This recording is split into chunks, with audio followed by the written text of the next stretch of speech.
Spectrum Xumo itself doesn't have built-in DVR capabilities because it's primarily a streaming service. However, if you're a Spectrum cable or streaming subscriber, you can record shows that air on channels accessible through your Spectrum subscription.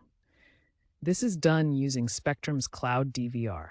In 2025, Spectrum offers Cloud DVR at no extra cost with most plans. This allows you to record up to 500 hours of content. Basically, you'll use the Spectrum TV app to schedule recordings of cable channels. Even if a similar show is available on Xumo, you'll need to record the cable version via the Spectrum app. A key feature of Spectrum's DVR is its smart recording, which uses AI to suggest and automatically record shows based on your viewing history.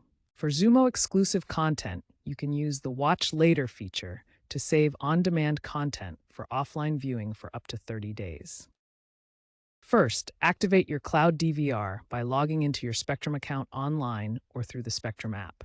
Navigate to My Account, then Services, and finally DVR to enable the feature. Then download and open the Spectrum TV app and link Xumo by selecting Xumo in the app's channel guide.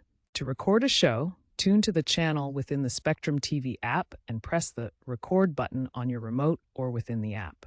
For recording an entire series, select Record Series for automatic weekly recordings. Remember to manage your recordings within the DVR tab of the Spectrum app, where you can delete recordings or extend storage if needed. For hands-free control, you can use voice commands via Siri or Google Assistant. If you encounter issues like buffering, ensure you have at least 25 megabit per second internet speed and try resetting your modem. Keep your app updated to the latest version to avoid common crashes.